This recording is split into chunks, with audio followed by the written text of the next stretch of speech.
Good morning, ladies and gentlemen. Thank you for joining us as we celebrate World Standards Day 2021. Let me take this opportunity to recognize our esteemed presenters and speakers, as well as some of our participants joining us. We have our Minister for Commerce, Manufacturing, Business Development, Cooperatives and Consumer Affairs, Honorable Emma Hippolyte, Mr. Verne Emmanuel, Director of the Saint Lucia Bureau of Standards, our speaker, Dr. Axel Kravatsky, who is the Vice Chair of the ISO TC 309 on governance in organizations, our very own Ms. Yvonne Agard, the Chair of Saint Lucia Bureau of Standards Technical Committee on Management Services, our very own again, Dr. Alison Kajada, who is the Chair of the Saint Lucia Bureau of Standards Subcommittee on Governance in Organizations. We'll be joined also by Dr. Valda Henry, who is the Deputy Governor of the ECCB. We have chairpersons from our technical committees, our members of the technical committees, the members and staff of the Saint Lucia Bureau of Standards, particularly Standards Development Department. A very warm welcome. Good morning. And I know that we have some persons from various business sectors who are joining us, as well as the media. We would like to welcome you to our dialogue on governance in celebration of World Standards 2021. This year, we'll be celebrating World Standards Day under the theme, A Shared Vision for a Better World. I am Zamala Haynes Joseph, and I will be the host for this morning's event. Since 1970, World Standards Day has been celebrated across the world. Saint Lucia Bureau of Standards, being established in 1990, has joined the world in celebrating World Standards Day. And this year, it really is important to us that we focus on just one aspect of standardization, which is governance. And we will use this opportunity to highlight and mark some of the work that we have done under this committee. Henry Ford said that if you think of standardization as the best that you do today, but is to be improved tomorrow, you get somewhere. Ladies and gentlemen, we are getting somewhere as we focus on standardization, getting us towards that better world. I would now like to invite Mr. Verne Emmanuel, who will give us some welcome remarks.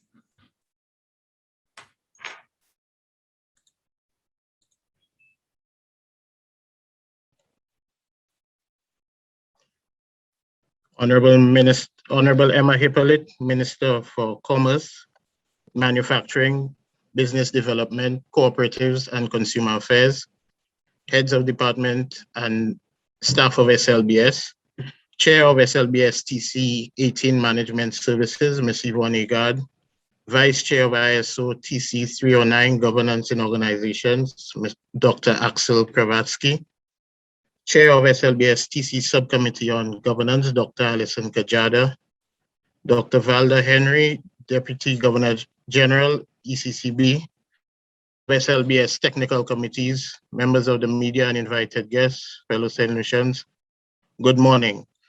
On behalf of the Standards Council and Management and staff of SLBS, it is my pleasure to welcome you to this webinar as part of the celebrations in commemoration of World Standards Day 2021. World Standards Day provides an opportunity to highlight the importance of standardization and the contributions of technical experts who assist in achieving consensus. This year, World Standards Day is being observed under the theme, A Shared Vision for a Better World. It assists in showing the path to sustainability as we seek to implement the UN Sustainable Development Goals. The agreements that govern international standards aim to facilitate the exchange of goods and services through the elimination of technical barriers to trade. These multilateral agreements are designed to address developmental issues, an objective which coincides with the UN 17 Sustainable Development Goals. As part of our response to the challenges posed by the COVID-19 pandemic, SLBS has transitioned our services online, and we are grateful to recognize the support of the British Standards Institute through the Commonwealth Standards Network, who aided us in making this possible. The The Commonwealth Standards Network provides a platform for collaboration between national standards bodies and key stakeholders throughout the Commonwealth. Its objective is to develop a standards network and to promote the role of standards as a tool to increase intra-Commonwealth trade and to strengthen the quality infrastructure in all Commonwealth countries.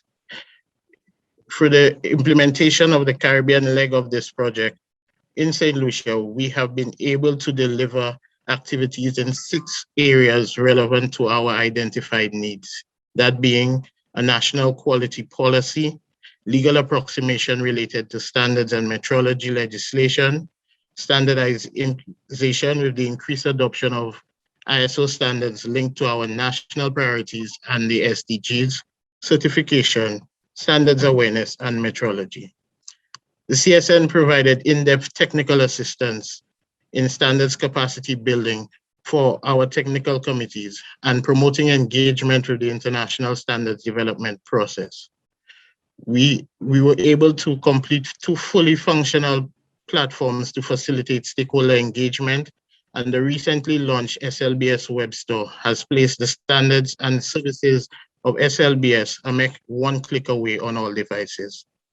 Through focused attention on standardization, Saint Lucia can harness the effectiveness of standards in supporting public policy and the development and operation of a robust national quality infrastructure.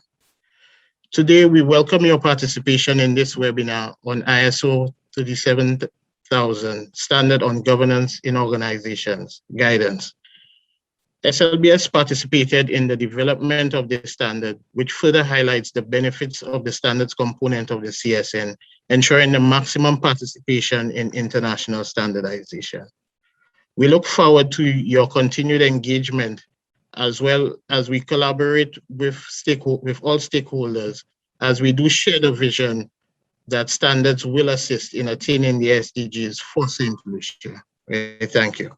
Thank you very much, Mr. Emmanuel, for your welcome remarks, particularly helping us to see how through the establishment of a web store, we've really improved and increased access to standards. And as we think of standards contributing to sustainable development goals, and of course, giving us that better world, this definitely is a step in the right direction. At this point, I want to invite the Minister, Honorable Emma Hippolyte, who will deliver remarks on the occasion of World Standards Day. Mr. Verne Emmanuel, Director, SLBS, Heads of Department and staff of SLBS, Chair of SLBS TC Management Services, Ms. Yvonne Agard, Vice Chair, ISO TC 309 in Governance, Dr. Axel Kravatsky, Chair of SLBS TC 18 Subcommittee on Governance, Dr. Alison Kajada, Dr. Valda Henry, Deputy Governor, ECCB,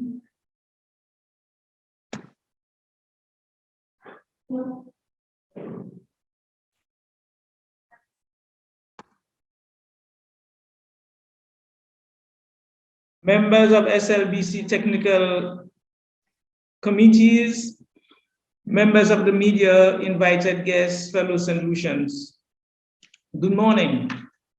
On behalf of our Prime Minister, Honorable Philip J. Pierre, the Cabinet of Ministers of the Government of St. Lucia, and in my personal capacity as Minister for Commerce, Manufacturing, Cooperatives, and Consumer Affairs, I welcome you to this webinar of the St. Lucia Bureau of Standards in commemoration of World Standards Day 2021.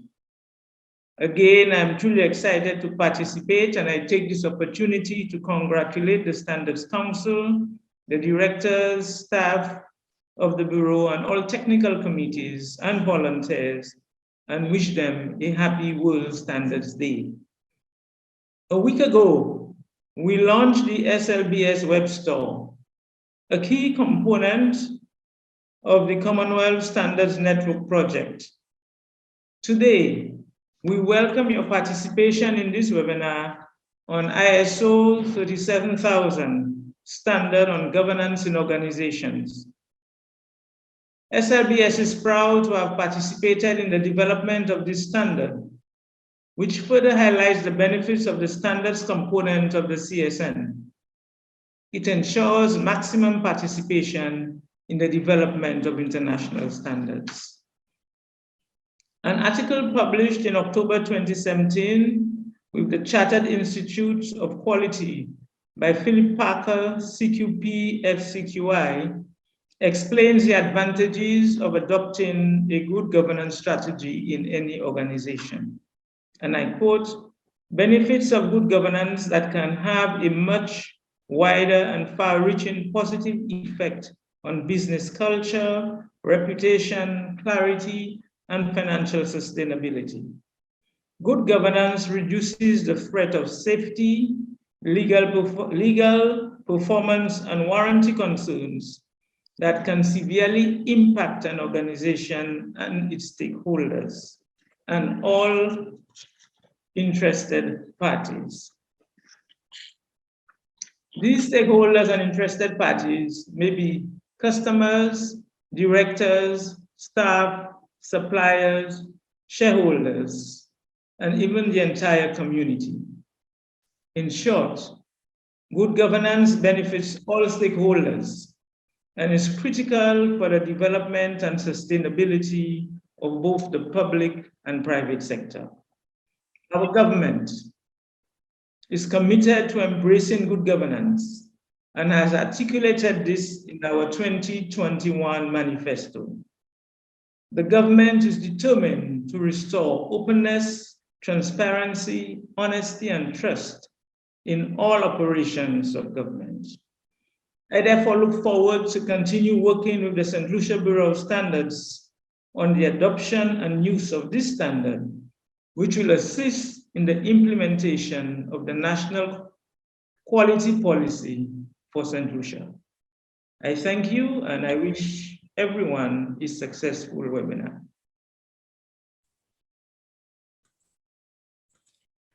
Thank you very much, Honorable Emma Hippolyte, for your kind words. And we appreciate also how we would see the linkage of this topic that we chose. It supports the Sustainable Development Goals, and it also supports the national policy when we think of issues of transparency, as you would have raised in your remarks. We are happy to have you with us as the SLBS celebrates World Standards Day. We understand that we have participants joining us, maybe not in the Zoom, but via YouTube, you might be watching, and as well on Facebook. So we just want to say a special hello to those persons who are joining us through the live stream. We are celebrating World Standards Day and really acknowledging the hard work of the technical committee members. We would have heard the Honorable Minister in her remarks touch on that, even our director. World Standards Day is really about the standardizers, the persons on the ground working towards developing consensus, developing agreement to having the requirements made available for use by all. Saint Lucia, through our participation in regional and international standards activities, also have our national experts registered and participating at the international level.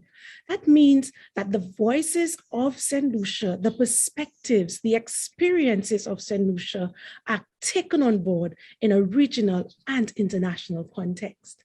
It is my pleasure to introduce the chair of the Technical Committee for Management Services, who is just one of these experts who have volunteered her time and her expertise. And she's going to touch on the journey, how we got here. Why did we decide on governance? Why did we create such a subcommittee and even a technical committee, and how we focus on issues dealing with governance? As we see, this really is the thread. We listen to the minister speak on it, and I mean, every topic that we do is important, of course. So we understand that it took us some time to get here, and she's going to tell us some more about the journey. I would like to invite Ms. Yvonne Agard to give us a background into the Governance Technical Committee. Ms. Agard. Thank you very much, Zamala. Honorable Emma Hippolyte, Minister in the Ministry of Commerce, Manufacturing, Mr. Verne Emmanuel, Director of the Saint Lucia Bureau of Standards, our invited guests. I'd like to thank you very much and want to wish everybody happy Standards Day. Of course, as the chair of the TC, just want to give you a brief insight into the work that we do, the voluntary work, the exciting work, the interesting work that we do in ensuring that standards remain a very important component of our lives. The TC Management Services Committee that the Honorable Minister spoke about, and also the Director, was launched in December 2013, and that's a long time ago. And it was born out of the need to follow and mirror the international work on management consulting services. And as you'd recognize, services now, the services sector is one of those emerging sectors that is being noticed and is being given quite a lot of prominence. And so even at the International Standard Organization, that too is reflected. So of course, 3 years later, in 2017, ISO 20700 guidelines for management consulting services was adopted by the ISO, and that was followed with national adoption. So in 2017, we adopted the national standard for management services. Okay, and this was basically our first experience as a committee in participating in the growing work of the International Standard Organization. Of course, over the years, this voluntary committee comprising management consultants, risk managers, quality experts, safety professionals from both the private and the public sector work assiduously in ensuring that St. Lucia's services sector had a portfolio of sector-specific national standards available for use. Because as you would appreciate, that these professionals would be competing in the international arena. And so there had to be some standards, international standards, by which that service was being offered. Most of these national standards represent identical international specification covering management systems for quality, project, risk, security, assets, and road safety, among many. However, prior to 2013, these subject areas were not addressed by the National Portfolio of Standards. To date, the Management Services Committee has 28 published national standards. And for me as the chair, it's a milestone, and it shows the commitment and work of that committee. On the international front, the TC18 Management Service Committee follows and mirrors the work of ISO Technical Committee along the same subject areas. As a single committee, the SLBS TC18 coordinates the most participation in ISO work being mapped to the most ISO technical committees, the working groups, and subcommittees. And of course, our colleagues like Betty Comby, Peter Lord, Alison can attest to us attending those meetings at 4 o'clock in the morning, having to work through hours and hours, sleeping with our coffee in our hands. And again, like I said, this speaks to the passion that this committee holds when it comes to standard development. As a group, we do have quite a very, very active discussions, because of course we are looking at the best for St. Lucia. As part of its effort to improve St. Lucia's participation in international standardization, the management services in 2019 agreed to expand the portfolio of international mirror committees to include the TC290 Security and Resilience, the TC309, which is the subject of today's Standards Day, governance of organization, and asset management. So again, I think we maybe think that we didn't do enough work from 2014 until now, and we wanted to add some more energy and some more work into what we do. So of course, as the scope of work increased and growth of the actual ISO TC 309, the National Committee agreed that a separate subcommittee would have to be established. And for the reason that we wanted key subject matter experts to contribute at that development level, and basically to strengthen our participation in the international committees. And as you would appreciate, I mean, at that level, you have world experts, subject matter experts. And so our participation in honing in on our local talents and our local capacity was extremely important. And of course, who would take on that challenge? No other than Alison Kajada. She loves a challenge, very hardworking, very, very committed. So she took on the task of leading that subcommittee. And so in March of 2021, we launched that subcommittee, and it was very well attended. We targeted persons from education and research institutions, governing experts, consumer group, government agencies, and all, because we recognize that the issue of governance is pervasive. It cuts across a lot of organizations. And so with that committee, we were able to get some key people. We have on that subcommittee, Mr. Calix John Leo, who is he's not a stranger to us, and he's there in the capacity of general interest. And he was the former director of the Financial Regulatory Authority. On that committee, we also have our constituency groups. We have the National Insurance Corporation, CIP, National Community Foundation, the Ministry of Commerce, represented by Consumer Affairs Department. And I'm sure we understand the importance of those governing bodies to us as St. Lucians, and the importance for them to have standards to guide the operations.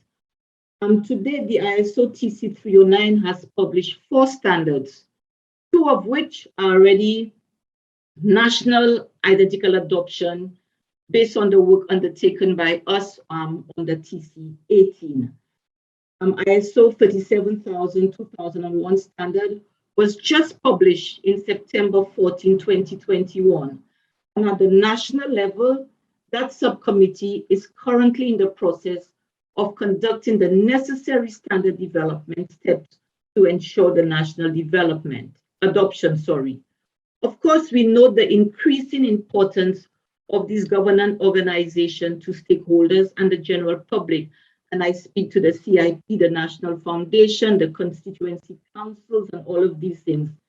Therefore, the need for good governance and the expectation for transparency and accountability is a priority. In applying this standard, stakeholders across both private and public sectors can have increased confidence that governing bodies are making decisions that are responsible, accountable, fair and transparent. And I heard the Honorable Minister speak to the objective of her government, the mandate of her government to ensure accountability and transparency in governance. This guarantees a shared vision for a better St. Lucia. So this will be the 3rd adoption based on the work of the newly established National Committee. Okay, and this demonstrates St. Lucia's commitment to addressing national concerns on anti-bribery, compliance, governance, and whistleblowing management. The work continues as more projects are explored and more national participation is ongoing with the respective working groups to allow our voices and small island development state perspective to be considered from the inception. So it means that when we have those experts on these committees at the international level, our context, our content as small island development states are taken on board. And so when those standards are developed, we ensure that they are applicable, and they can resonate with us, and we'll be able to implement easily.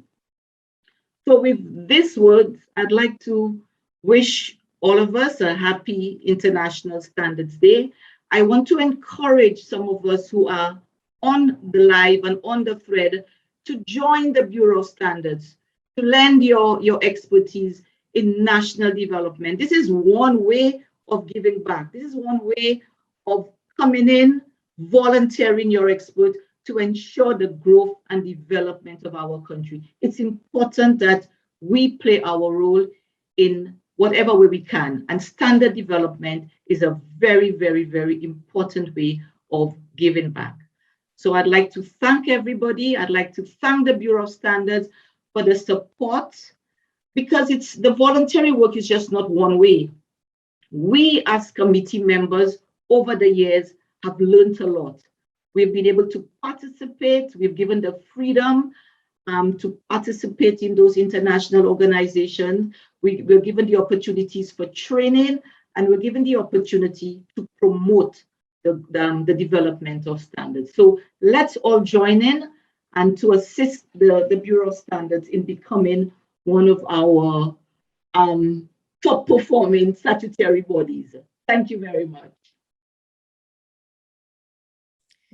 Thank you very much, Ms. Agard.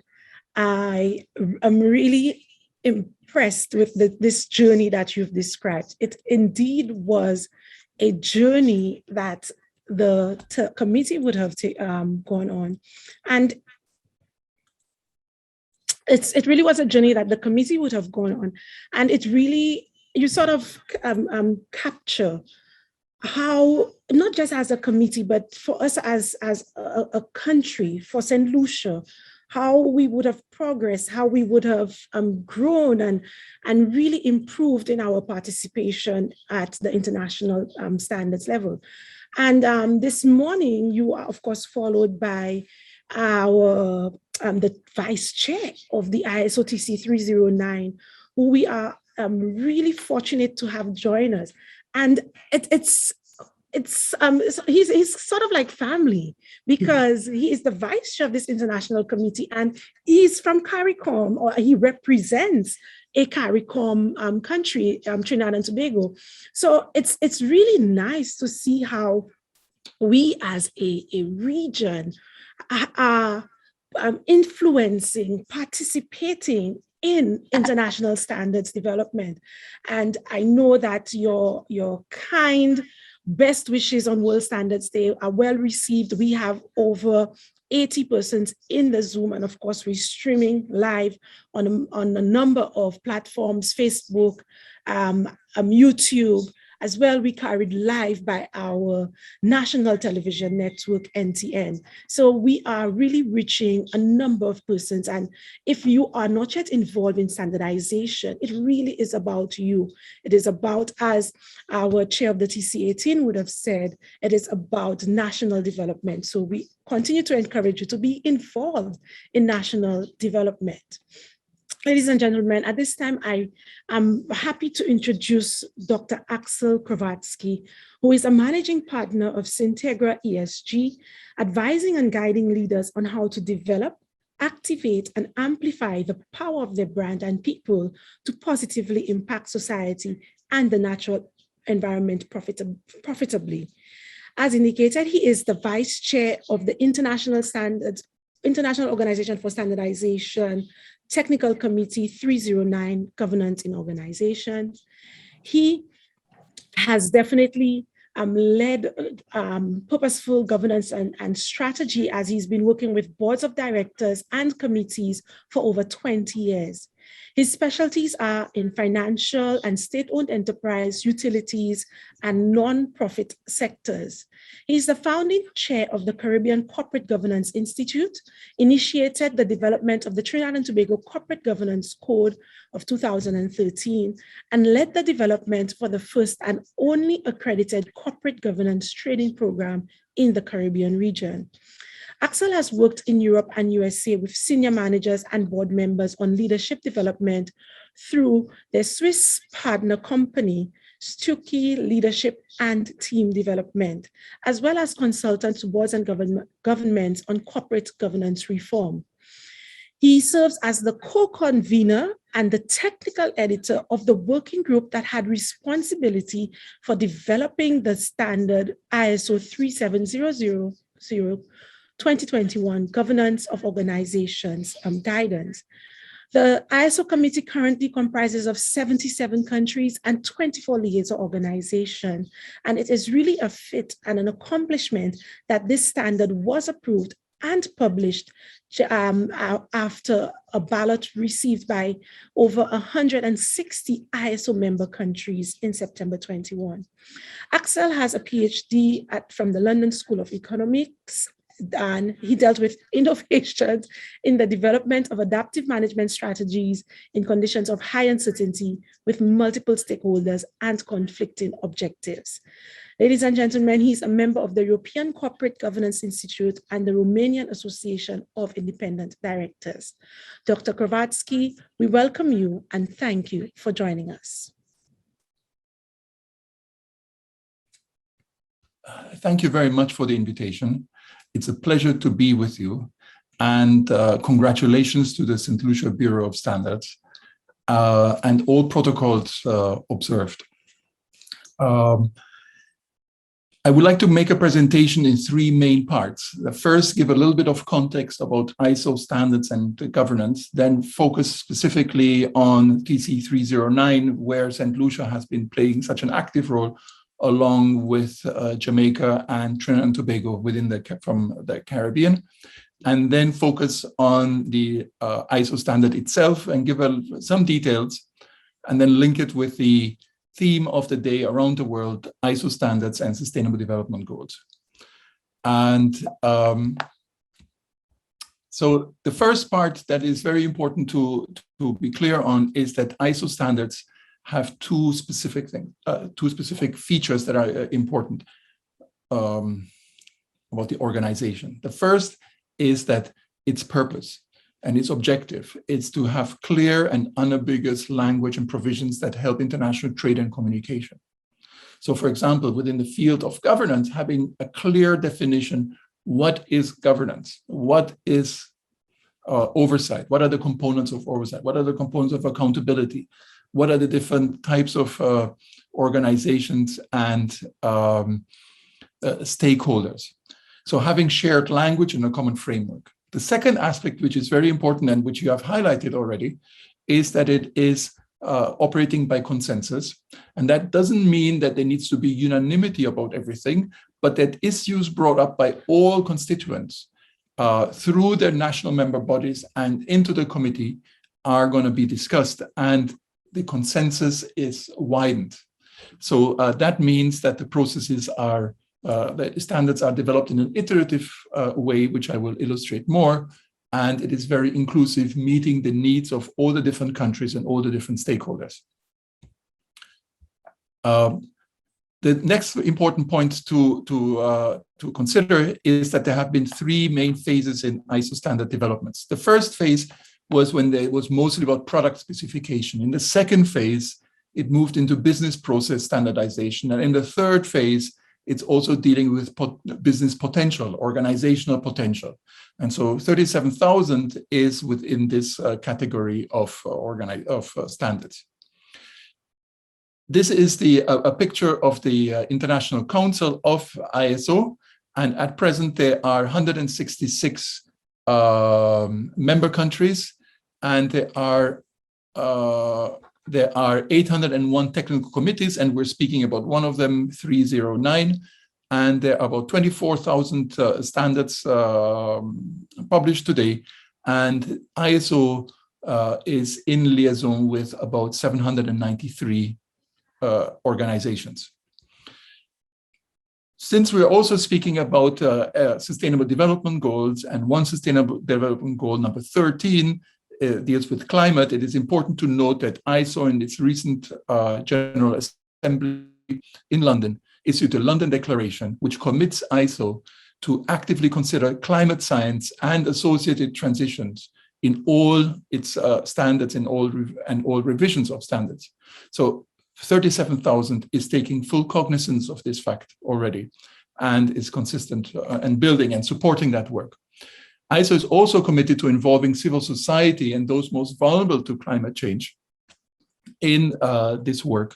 And so in this way, also, for example, working with small island development states in developing countries across the world and other vulnerable groups is of importance and is actively being promoted. And it's also developing an action plan and measurement framework for tracking this process, because there is a great amount of urgency about what needs to be accomplished in order for the world to be able to maintain and improve the standards of living of so many. So in the next, I would like to briefly speak about ISO standards and their role. So specifically relating to governance. So there are many codes in many different countries. And for example, the one place to look at is the European Corporate Governance Institute has a collection of codes that countries submit into this shared database, and you will find a lot. Now, one of the features about that is that they are being developed by many different types of organizations, and which is different from the ISO approach. And they also play a different role, which I would like to illustrate. So ISO standards are complementing this process and are not competing with other national or sector-specific standards. So it is encouraged and it is complementing, for example, for the central bank to issue corporate governance guidelines for firms that are regulated by the central bank, or for the Ministry of Finance to issue regulations and guidance for state enterprises, for example, or sporting bodies, for a national sporting body to issue guidance on that, or many different fields where people issue guidance because it matters to the success of their organization. ISO standards are complementing that. Because we can think of, there is an order of precedence. So at the highest level, there is the international, for example, European Union level or other international legislation. Then there is a national order. So, and then after that, so that takes precedence over mandatory regulations, for example, central banks, stock exchanges, and many others who issue mandatory regulations for companies and organizations that are within its remit. And then below that, or complementing that, are external voluntary regulations, and ISO standards fall into that category. So they are complementing that work and are also the basis upon which organizations can develop internal policies. Okay, so organizations, the law is the minimum standard. And in addition to do well, there are many other practices that organizations can and should adopt if they would like to derive the benefits associated with that. So therefore, the feature of ISO standards is that the critical feature is that all countries, all sectors, and all types. Okay. So now let's turn briefly to the work of Technical Committee 309, Governance of Organizations. So the primary purpose of good governance is to promote sound decision-making by leaders on behalf and for the benefit of stakeholders to whom they own either a legal or a moral accountability.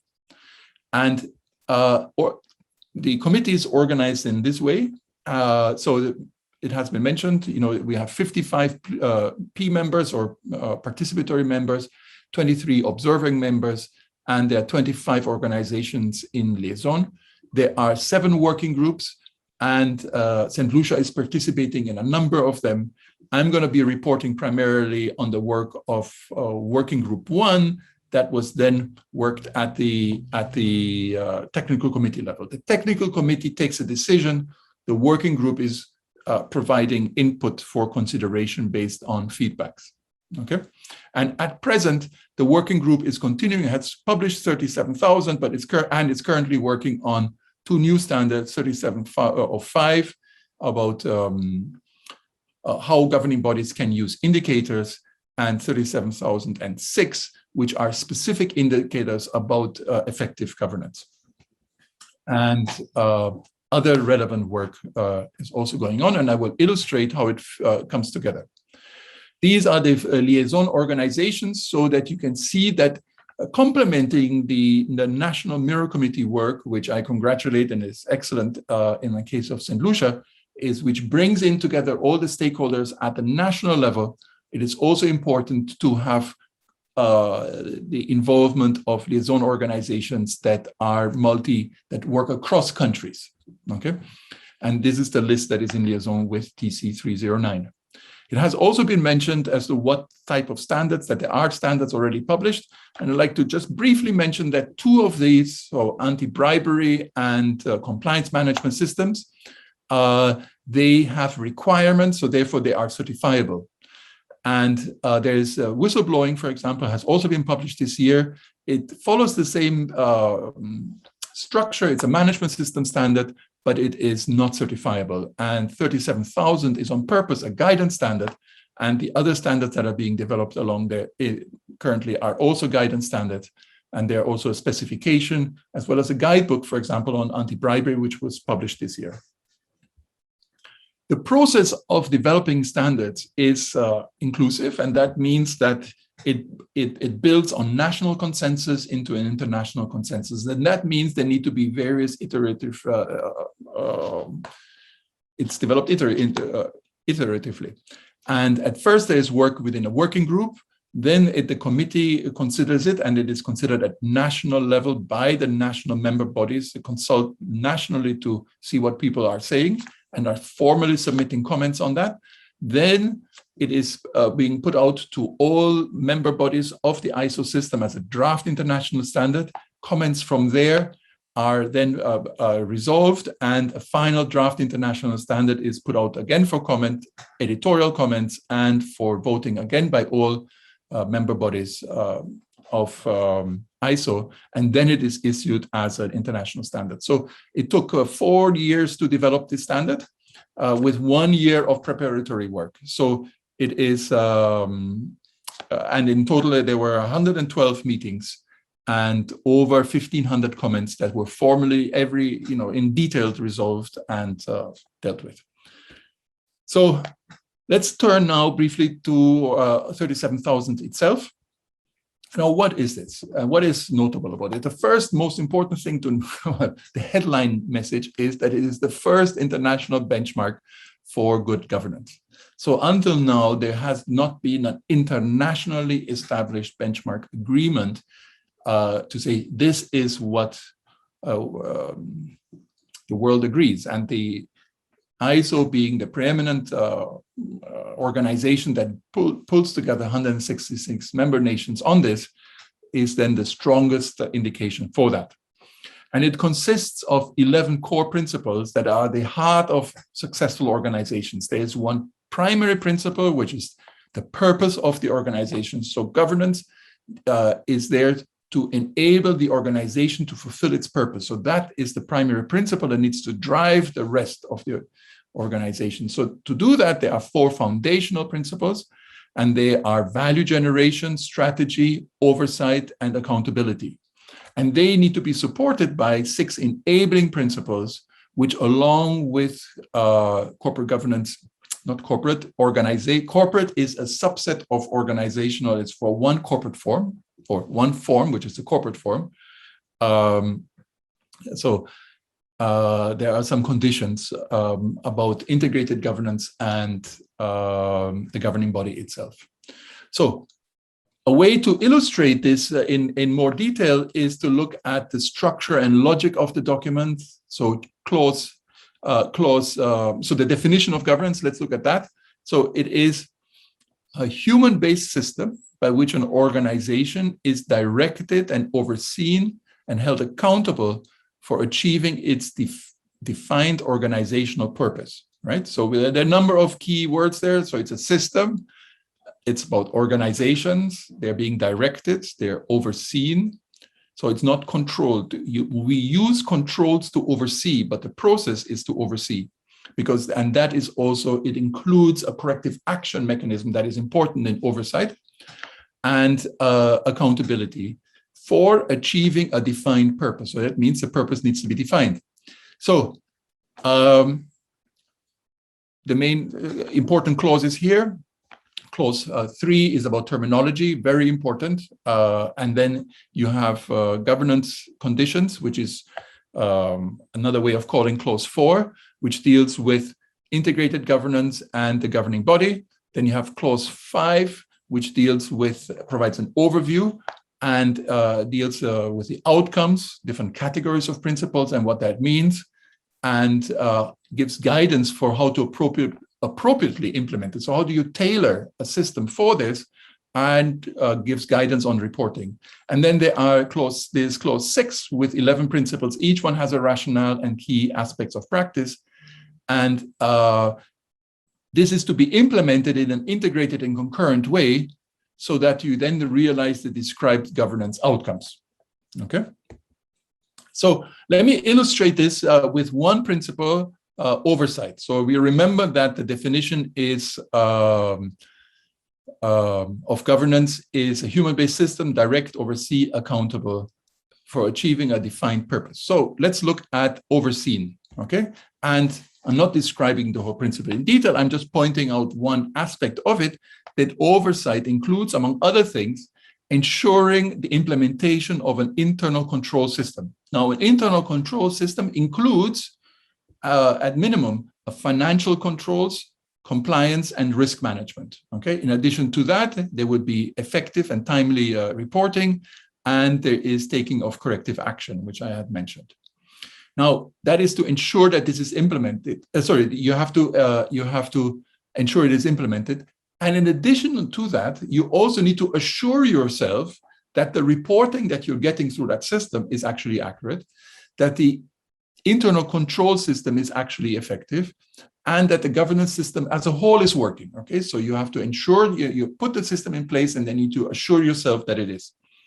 And to do this, now you can go to 37001, which is about anti-bribery, which has guidance, for example, about financial controls.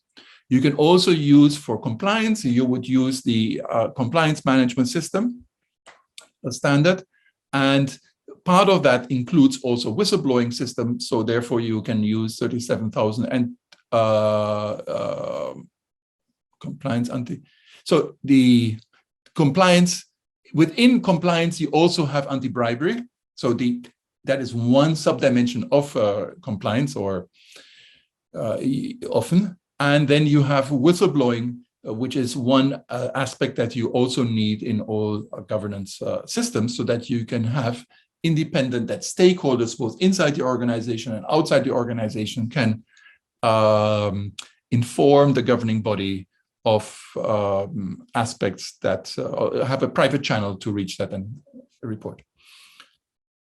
Now, the assurance process itself, it consists of audits, which are both internal audits as well as external audits, or assurance by the governing body itself. And then you have direct reporting, which means that by the control, internal control functions, which means that there would be private sessions between risk management and compliance, in addition to internal audit, which is directed by the governing body. And then you have whistleblowing, and that is, you have another standard to help you with that. Okay, so this is just an illustration for how the work within the technical committee complements each other, and that you are able to put in place a very effective and integrated organizational governance system. Overall, we can say that there might be probably 4 unique benefits of using the ISO system. First, it's enabling. So if you have already regulations that are either in legislation or in issued by the body that regulates your industry, let's suppose the central bank, for example, that this is enabling you to comply with that and to apply those principles. And for organizations that do not have guidance, this is the source of having the benchmark on what good governance constitutes. It also allows you to compare the governance within your organization with that of others. So that is important for example, if you are in partnerships. So it's very important as we are tackling sustainable development goals, collaboration is the only way that we will succeed because we are interdependent in this.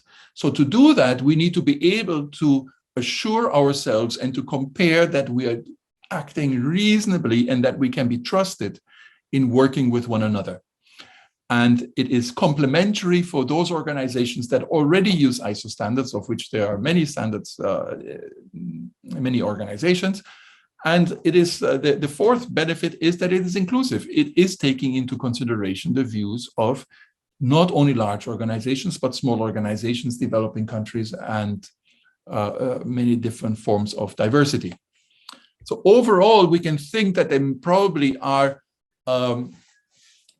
maybe among about 4 patterns that will be strengthened and accelerated. There's probably more, but I would like to highlight just a few of them. So one aspect is that there is probably going to be greater consistency in terminology and a clear shared conceptual framework that all different bodies that are responsible for governance in and guiding and regulating governance in organizations are able to share that. Another aspect that is important is that the centrality of purpose for organizations is clear now, and there is consensus. So you would find that these topics are being addressed in many new guidance documents and many discussions around the world. And this provides, the ISO 37000 provides both definition as well as guidance for how to develop it and how to use it as part of an entire governance system in a very integrated kind of manner. What is also going to happen, most likely, is that oversight will become much stronger and risk governance and accountability will all increase quite dramatically because we are more interdependent. We need to assure ourselves that everybody is doing their part. And so having clear terminology and having a clear system, as 37,000 and the associated standards now provide, the scope, the rigor, the clarity with which the respective components, responsibilities, and accountabilities can be assessed is therefore increasing a lot. And finally, I think it's important that integrated governance will become much more widespread, and because now we have clear language that brings in legitimately stakeholders who have an important role to play in governance, and in more complex organizations where you have divisions and different other organizations that are part of the same legal entity, you would know now how to construct an integrated governance system, but also the thinking that goes with it in terms of the actual work that governing bodies need to do in integrating complex information from many different domains, financial, social, and environmental, all has to come together. So in my last couple of minutes, just briefly on the SDGs. So if you go to the ISO website, you can see that there is a useful SDG tool that guides you which SDG, which standards apply. Now I'm going to just focus on 16, which you see that has about 159 standards. And these are 4 that are currently, for example, highlighted on the ISO website that if you consider these specific targets within the SDG 16, you can see how the different standards apply to that. So from 37,000 about governance, about whistleblowing, about anti-bribery and compliance management systems, they're absolutely crucial for reducing corruption, creating accountability, inclusiveness, and broaden the participation as has been described. So with that, I thank you very much for the invitation, and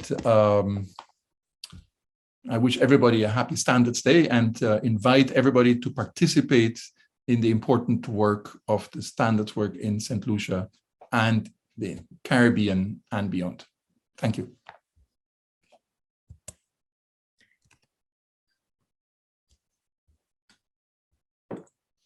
Thank you very much, Dr. Kravatsky, for your intervention and really allowing us to get an insight into what is the ISO 37001 standard that speaks specifically to governance in organizations. And as you said, it's a guidance document. And the four main things that you said that really resonated in terms of the benefits of this standard, applying this standard in an organization. It's enabling, it's comparative, it's complementary, and it is inclusive. So if you already have ISO standards in place, it really is just another suite. I always like to think of standards like a tool. And I say, if we think very basic, that a carpenter cannot work with only a hammer, cannot work with only a saw. He needs a whole toolkit to be able to build and to design whatever it is he's doing for you. So standards similarly are tools. And this is just another tool that we're encouraging you to add to your toolkit, another tool that we want you to ensure that you have as part of your business improvement, your business management systems. Thank you very much. I'm so appreciative. I know that we were conflicting with Trinidad and Tobago and their events, and I'm happy that you were here. We were able to sort out our timings and have you here with us this morning. As I said, this is just one of the experts that serve on the ISO committee. And we in Saint Lucia do have national experts who would be contributing as well to the ISO committee. And while I say that Dr. Kravatsky is like family because he represents Trinidad and Tobago, we have Dr. Alison Kajada, who is the technical committee, the subcommittee in Saint Lucia, the National Mirror Committee on Governance. She leads this committee, and she also participates in the international work of ISO Committee on Governance. Dr. Kajada is, of course, no stranger to us in standardization, having pioneered the promotion of standardization and quality within Saint Lucia as a former director of the Saint Lucia Bureau of Standards and a founder and operator of Sunstart Beverages, Inc. She now owns and operates KMA Consulting Limited, which offers management systems consultancy.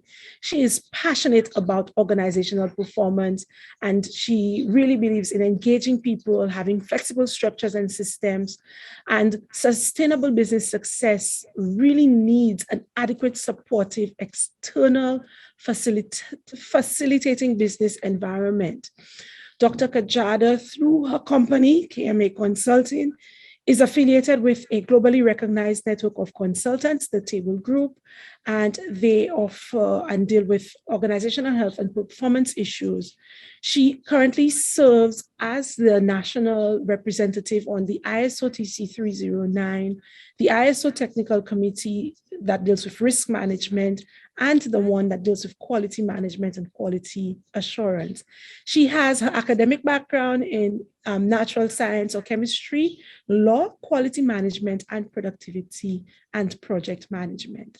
Dr. Kajada, thank you very much, and I now invite you to deliver your presentation on governance. Happy World Standards Day to all of you. And to the Bureau of Standards, a big congratulations to the director, the board, and all of the supporting agencies for over the years in assisting with the development of St. Lucia's quality infrastructure. I need to recognize the Minister, Honorable Minister Hippolyte, who is no stranger to the Bureau of Standards and who is back with the responsibility for standardization and quality. Let me also recognize the director, Mr. Verne Emmanuel, himself too very passionate, particularly about ensuring practical solutions to enforcement, and also to Yvonne, who is as passionate as I am involved in standardization for many years, from the time I was at the Bureau of Standards in 1999, and she continues to serve. So it is, I'd also like to recognize all of my colleagues, my standards diocese, people who have other persons who have been involved in the standardization movement. Betty Comby, Peter Lord has been mentioned, and many others. So thank you to you.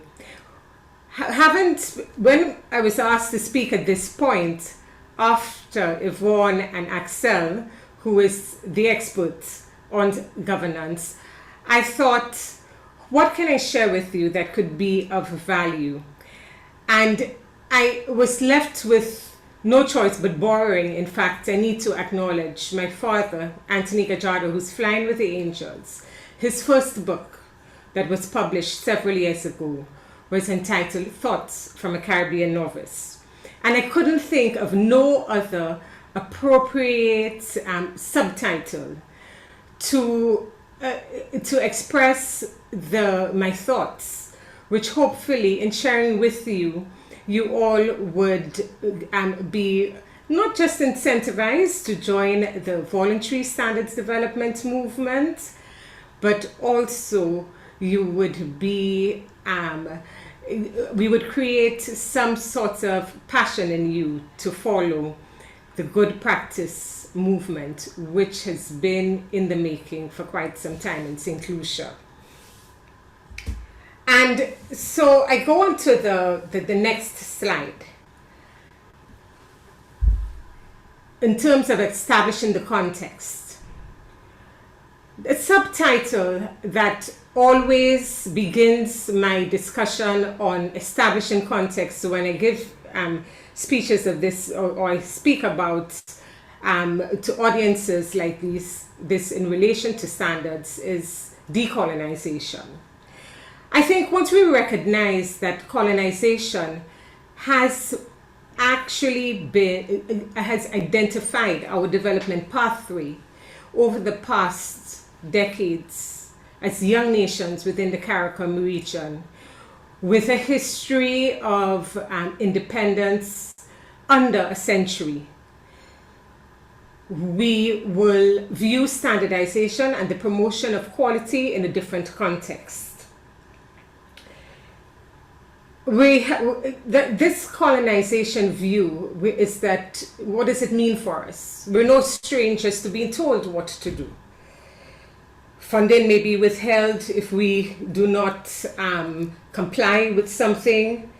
We have actually gone on a pathway where many, I know, may describe as one that is a system that has not been built on a culture of national and regional robust quality assurance system.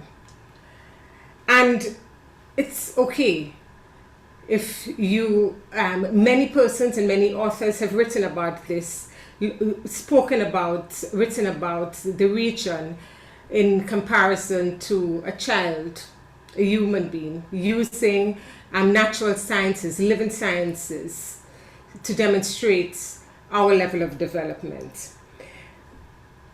What COVID has done, however, is forced us to, the Great Reset, as it's called, is to force us in a more catalytic way to look at that, to examine that internal pathway.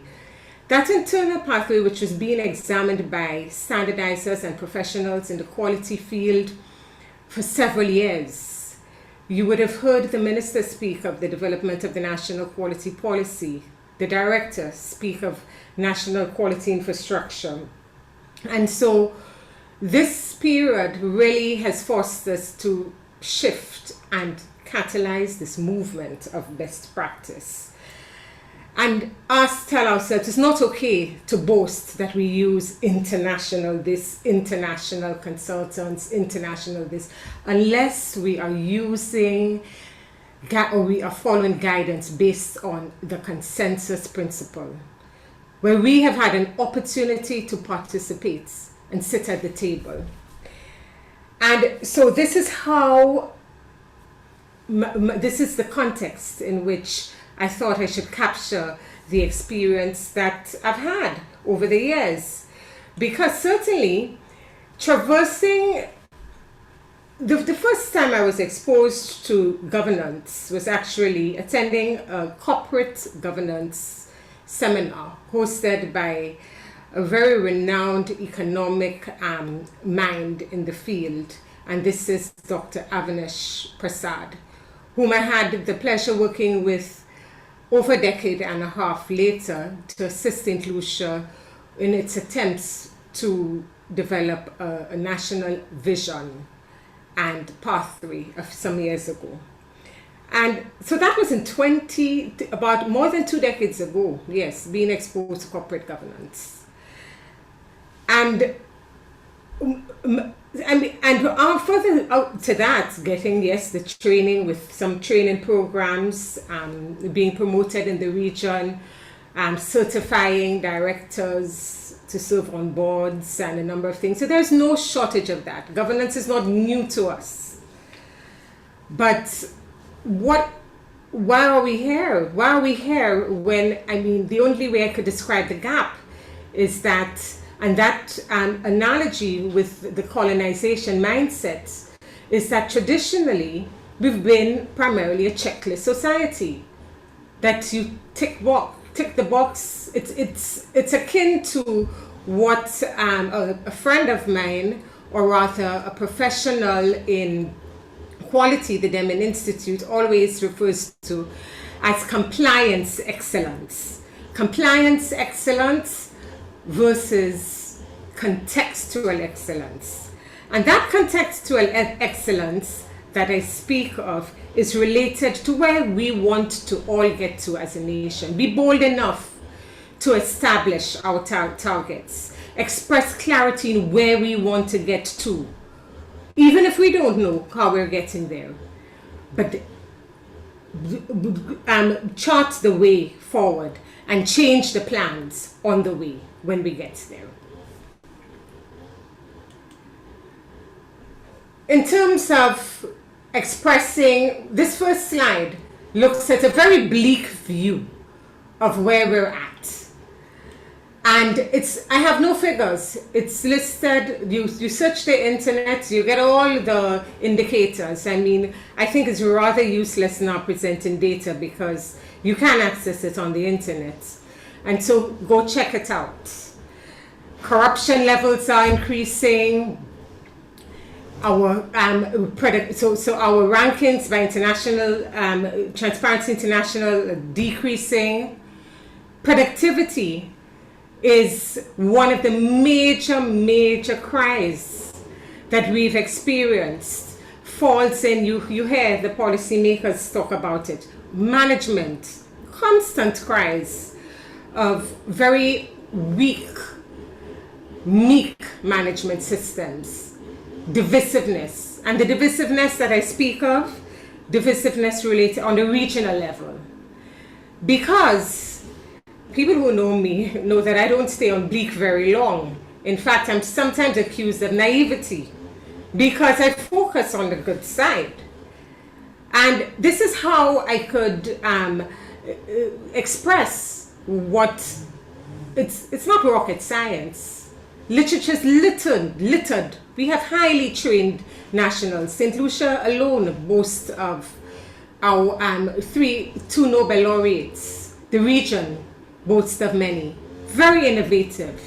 Creativity, in fact, so creative, so innovative that I think our policymakers and regulators, this explains the challenge that we've had with compliance, where we just simply think following rules are very restrictive, and perhaps it's because we never participated in the designing of these rules. And we highly connected people. In spite of the divisiveness that has characterized the region's policymakers in coming to a united front in dealing with many of the challenges of the region. In my experience working throughout the region, working on regional projects, you mentioned one name in another member state. The majority of the people say, oh yes, I know him, and they would be boasting in terms of how connected they are, went to school together, etc. So we highly connected people, and yet still we suffer from this, the divisiveness. Why the gap? And then if in terms of just reminding you, this is the sort of, this is the gap we're speaking about. That aversion that we have to declaring our targets, manifesting it, saying where we want to get to. And by declaring it, Axel spoke about the clarity. Clarity means documenting it in some form or fashion so that it can be communicated, so that we know that everybody is on the same page. And you will be surprised how much time is spent, those of us who've been involved in the standards development process, how representatives throughout the world, how much time we spent just clarifying the meaning of one word. And accountability is the key one that I'm always reminded of, because that was the highlight for me in the standards development process, where we were reminded by the Spanish that accountability is not translatable into one word. We need to take care to ensure that the wording in the document speaks to responsibility to and responsibility for. And these are sorts of the discussions that you spend time ensuring that you get it right. And the international standards development process allows for that. And so these are just all I have to say on my thoughts on the gap.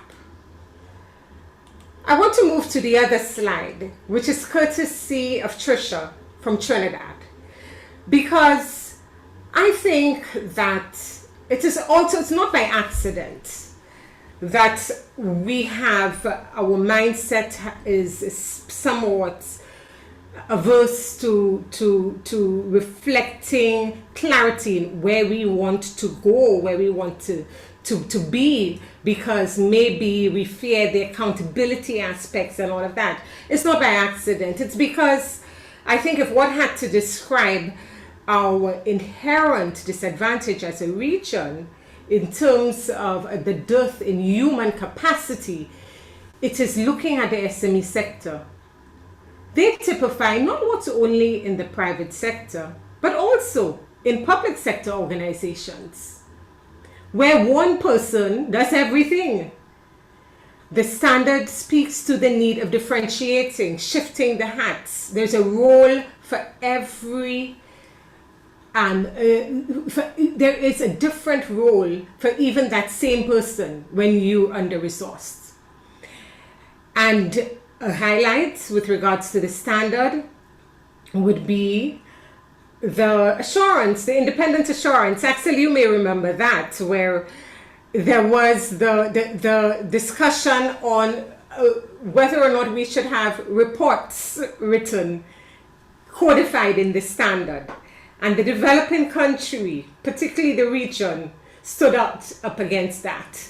Said, no, we don't want this to be misunderstood and taken off a tangent where consultants just bram, or the regulators, financial institutions, then demand written reports and this and that, just like they did with strategic planning. That the highly regulated sectors, our financial sector, require strategic plans, documents, and this. And so what has it forced? Our management consultants have just turned into people who plan for people, who present a document, you pay them a fee, and bam, it goes away. And that's the value of the developing world and the region being in this process. And a lot of discussions back and forth until the terminology independent assurance was used, where could it be imply, well, whatever it takes. Now, documented, I just want to note, does not mean it has its real value. And when we say documented, we mean just not to confuse it with written. In any form or fashion that could be reproduced, the same. With technology, documented could mean a video, a voice recording, or whatever. But that's the only way we're sure that when we're not there, when we're not in the office, or when we're busy wearing our other hats, looking on the outside, only then we can really be sure that the people we leave behind, we charge with the responsibility to supervise, that we give the accountability aspect too. And that's another thing when we were discussing, Axel, this whole issue of accountability, I'm reminded of, where the common exchange of views, particularly from persons within our region, where who shared their experiences. It's not unusual to delegate and hold people accountable without delegating the correct powers and authority. So people are accountable suddenly to achieving particular performance indicators, but they are not given the resources. They're not given the delegation of authority is not transferred in an adequate manner where they can exercise it, but then they are held accountable. And all of these things came out behind the scenes in the development of the standard. I left this slide up from Tricia because I know, having been there, all of us, through the small business, through the micro enterprise, we can identify. It almost provides, it epitomizes what goes on. And let's make no mistake, within the public sector. Because on the other side of the fence, and if I could probably draw an example from the pandemic, with the present situation that we're facing, and what our recent discussions within the Chamber of Commerce in terms of the support given to small businesses to respond to the challenges, the ravages of this pandemic. And you try to go for support within the public sector, and the very departments that we are looking on for support, like the Labor Department, has not been prepared to support the private sector in executing measures that could be in the greatest good for the economic development of this country. And all organizations, therefore, this standard is applicable to all organizations because the philosophy of SME is both within public sector and private sector, where the expectation is one person does everything. The standard will give guidance to clarify these roles. I probably have been speaking a lot to the next slide, because Axel spoke quite a bit about what the consensus definition of governance is. But it's no surprise that if we're operating in an environment where our people are stretched, stressed, under-resourced, one person does everything, with all good intentions established by our policymakers, with all good intentions. I have worked with several politicians from varying sides of the fence. And when I say varying sides, there are really just two sides to a fence, different administrations. And I have never come across a politician that says, let's destroy this country. That's my stated goal. We all want good. They all want good for this country. But the how and the guidance, there is assistance to provide the how. The applicability of the international standards and any standards, as Axel so nicely demonstrated, is across all types of organizations, all sizes, whether you are corporate, established and regulated under the Companies Act, or you are an NGO, any group. The definition of an organization by the ISO community is considered any group of people coming together for a common purpose. And you see why it's important to clarify that purpose, express it with clarity, because we have many groups of people who don't even know who are not even aware of what that purpose is, whether they're on the same page. And I must say, Axel has done a lot of work in that area in terms of assisting companies define their purpose and relating it to operation, profits, success, those indicators. Since I have the liberty of switching back and forth to slides in that view, I want to just say a note here, as I mentioned at the work on purpose. With that current regional perception, I deliberately left out the dollar sign.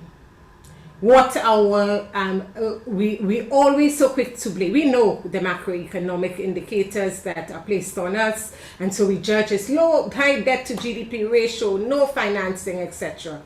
Again, search the internet. But we most times, very often, spend the time speaking about the result and not the cause. And the dollar sign concerns that this region has, I must say, is a result. It's an outcome, not dealing with the internal issues.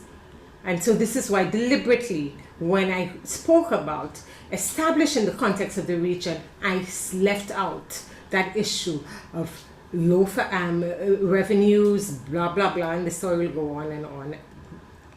Possible solutions? Well, here you go. And ISO 37000 lands this straight on the table, the desk of our leaders of organizations, of those charged with the responsibility or who are accountable for the organization's performance. If you're a corporate institution, we're speaking to the companies, the boards of directors. If you're a public institution, in some statutory bodies you have councils that also represent, have the governance body is also representing stakeholder interests, and that presents another challenge with the use of the standard. It would assist councils in running effective statutory organizations, public agencies. And a colleague of mine, and I must mention Betty because she's so passionate about systems thinking and quality, but working at the operational level. And she tells me, Alison, I speak to the workers. I want to get to their hearts and minds. And when I speak to the workers, they're frustrated. They sit at her training and they say, I wish my boss attended. Because you see training for quality management or particular management, and naturally our governing body members, our directors, whether executive positions or not, don't have the time to attend these things. And so they're not exposed to the value of systems thinking, that you can't solve problems in with a one-dimensional approach. And Zamana mentioned it very well with using the analogy of the toolkit. It's multifaceted. I mean, in science, you know that from a lot of the natural science persons and engineering field, you train on that. You know you can't go one way to solve a problem. You outline the steps of the reaction and you take into consideration all the byproducts, all the connecting points. It's a system. So we're bringing that language of system thinking through the standard 37,000 to the minds of our busy owner stakeholders, our busy stakeholder representatives who are sitting on boards and voluntary, etc., but charged with the responsibility of governing these public institutions or private institutions. I said a lot about purpose-driven, and Axel said about it, because when you have the core principle as the purpose, and you remove it, everything else crashes, everything else fails. How are you so sure that you're measuring, you have the right KPIs, key performance indicators? How do you link other performance indicators, measurements at the process level, to what the board really wants? So board members, council members, owners of small businesses, I encourage you, and I think the international community that has put in a lot of work and financed this work, this support, to provide you with the guidance, I encourage you to start from that point. Take time off from your busy schedule, whether it's 2 of you or 3 of you, whoever owner stakeholders, define your purpose. Executive teams, and I speak of executive teams within government, define your purpose. Assurance and improvement goes without saying, because I've roped it together because you can't improve what you do not know. And your insurance mechanisms will give you a true picture, that independent assurance mechanism of for where you're at.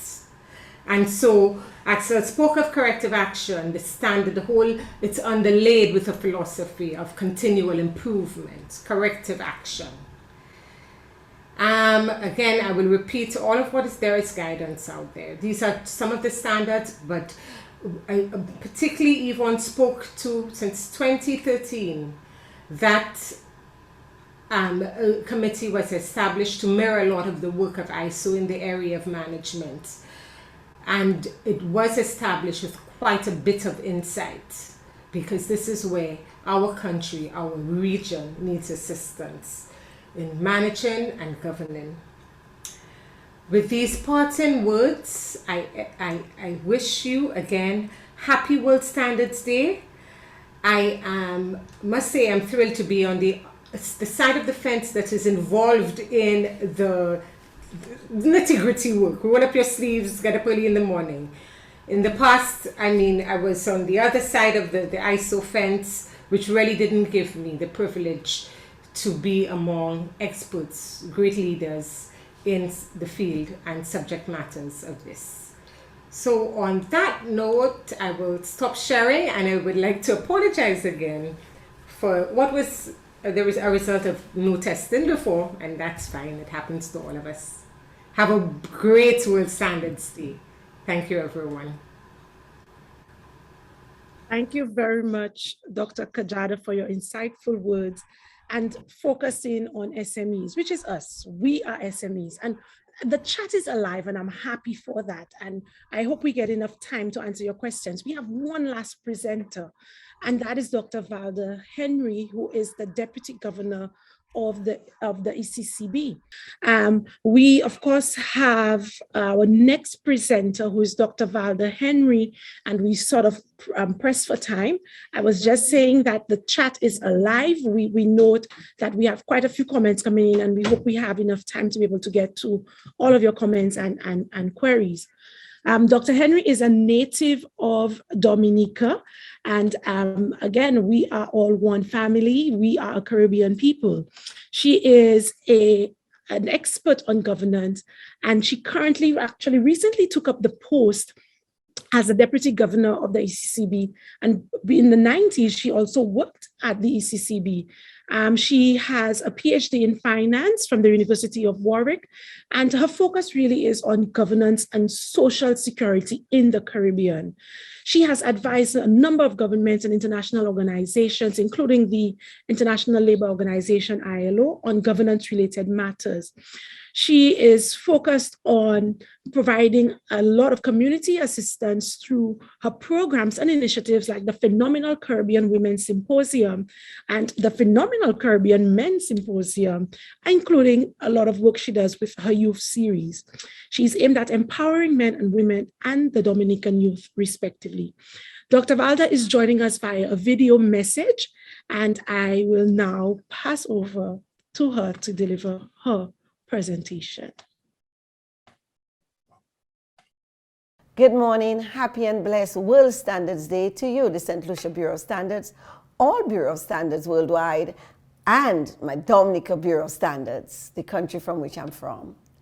This morning, I'm here to speak to you on ISO 37000 2021, Governance in Organizations, the Guidelines. I'll do so in context of your overall theme for your celebration this year. Shared vision for a better world, standards for sustainable development goals.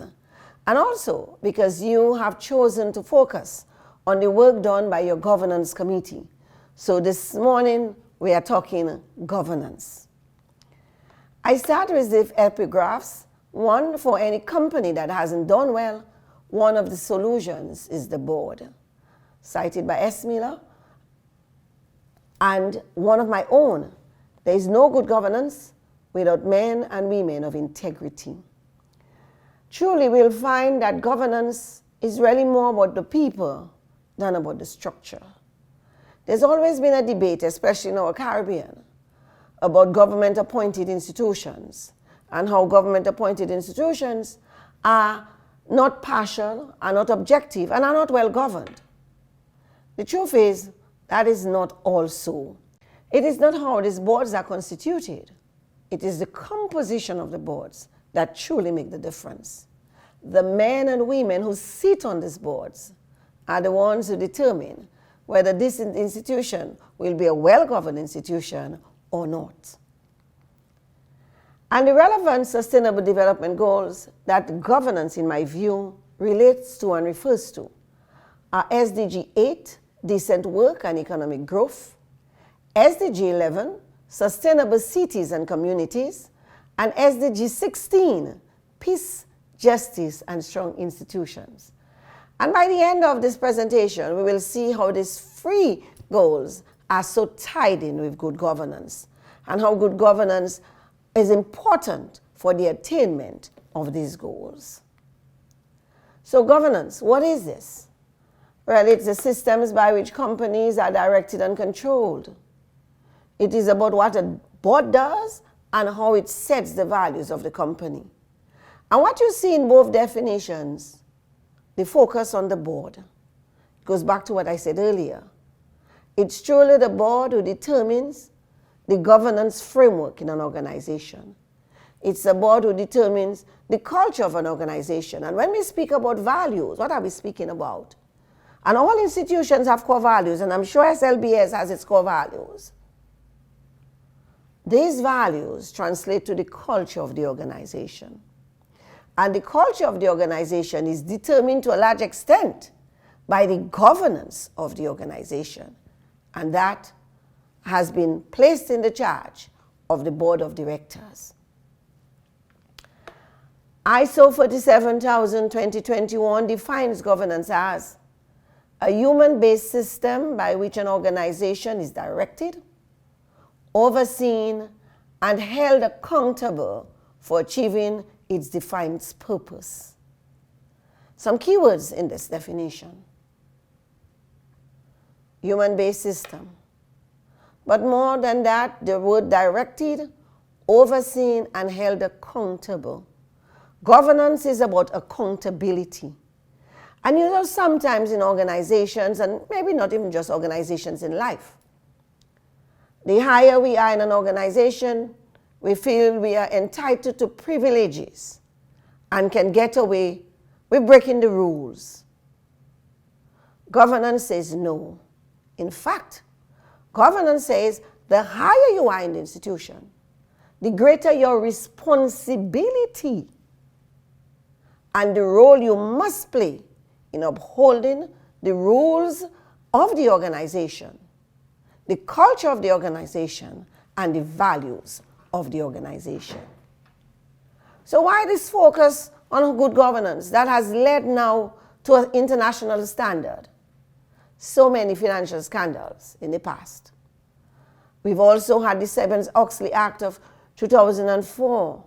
We've had greater scrutiny by shareholders and stakeholders.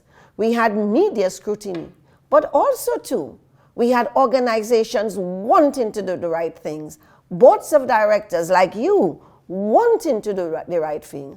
And that has been one of the impetuses of this good governance movement, because it is really understood that without good governance, organizations cannot be sustainable. They can't be efficient and effective. Good governance lays the foundation for that, which then leads to sustainability. You see how we tie back to SDG 11, sustainable cities and sustainable communities.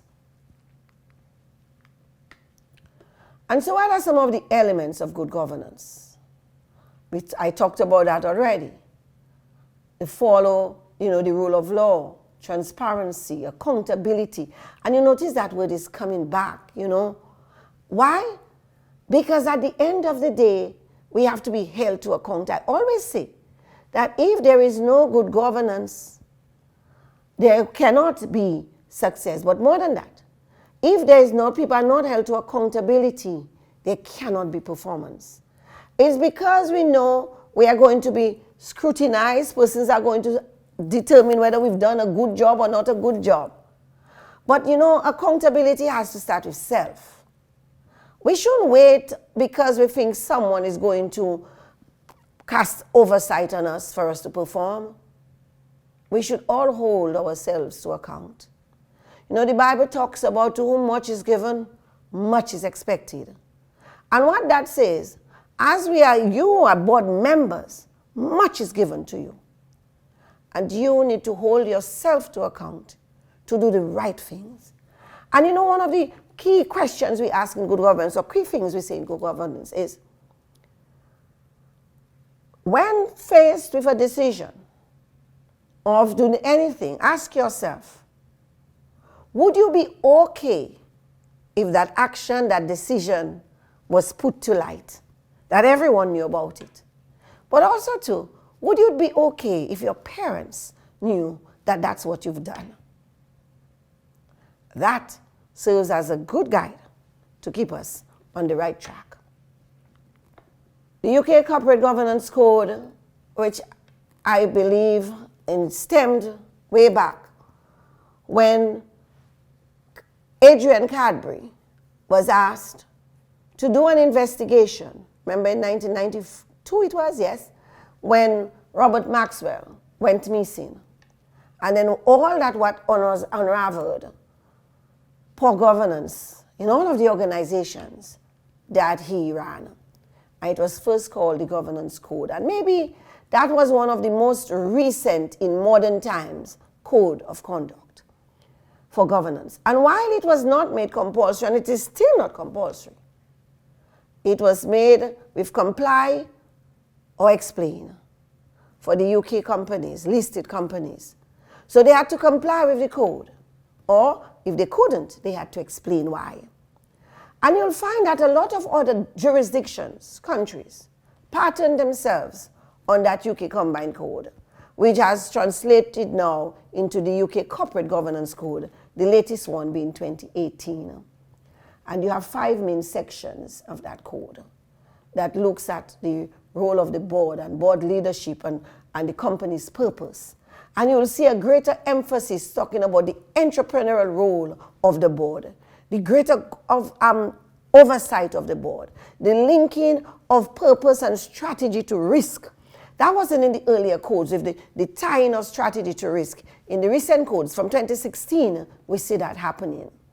Then the division of responsibilities, the different roles of the different players, from the board of directors, the chairman, the other directors, the MD, the staff, stakeholders, and shareholders.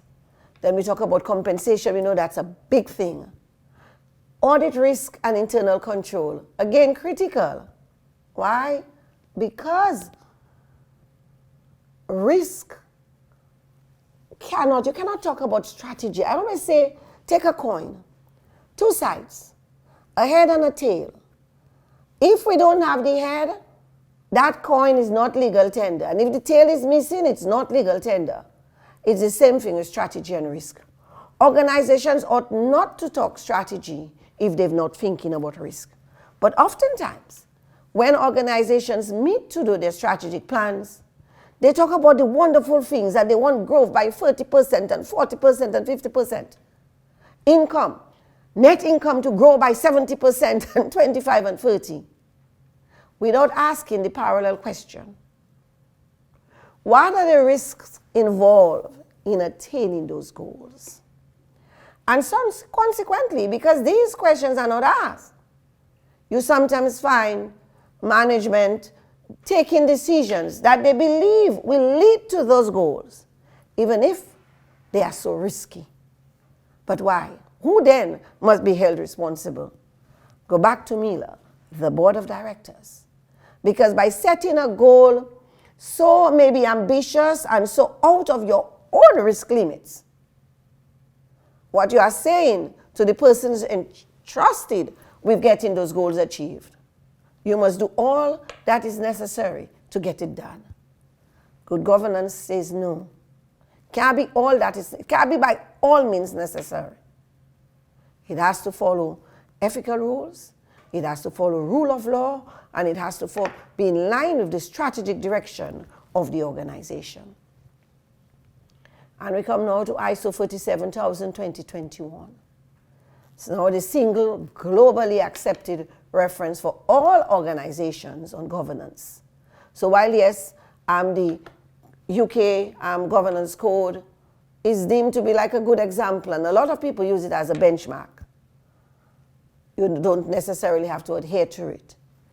ISO 47000:2021 as a code accepted globally, because ISO is a globally accepted organization charged with making standards which its members must comply with. It then takes on that role. And so ISO has many segments. Again, and when we look at this segment, it talks about the governance and the organization. And there the focus is on strategy and risk. And I was so happy to see that focus on risk, because I said, yes, that code is truly in tune. Because as I've explained quite lucidly a little bit earlier, risk is one of the key responsibilities of a board, and with strategy, they go hand in hand. It speaks about the principles and the outcomes. And there it talks a lot about the principles, about accountability, about compliance, about responsibility, delegation, ethical behavior, governance policy. Because that is something I've been advocating for years with my clients. You need to have a board governance policy to govern the operations of your board. That is akin to the code of conduct and the employee handbook for employees. But what is the board's code of conduct? And if you spin around our region, there are so many boards that have no code of conduct. They meet and they operate, and sometimes when they want to hold members to account, they can't, because they have nothing written explicitly or even implicitly in terms of what the conduct are. So again, it focuses on that. And then it speaks about the roles, the different roles of the various stakeholders, from the shareholders to the staff to the wider community. And that's when we see, again, goes back to sustainable cities and communities. And then the governance of the organization. And we talk about, again, the role of the shareholders and the stakeholders and the managers and all of those persons who are to work towards the furtherance of the strategies and the goals of the organization. And that's when we speak too about decent work. Because ultimately we have to ensure that we provide an environment, and especially now in our COVID-19 era, organizations are mandated to ensure they provide a safe environment for their employees, as well as their clients, their customers, and their stakeholders. Because we know what the risks are if we don't do that. And now COVID-19 has made it even clearer, the importance of good relations with our staff, the importance of high staff morale. Because why? A lot of organizations are working remotely. And how do you maintain that synergy, that energy, and that morale of your staff who are all over the place? Critical. But I always say one of the key things that COVID-19 showed for us is the importance of human resources. We often talk about human resources, and it had become almost like a cliche that the human resource is the most important resource of the organization. But when we looked at the strategies, when we looked at the policies, they did not align with that statement. COVID-19 showed us that we truly must get that aligned. Why? Because when we moved to all of these places, especially in the early, last year, in the early time period of COVID, when we were not sure what it would be and how it would be and what the impact would be.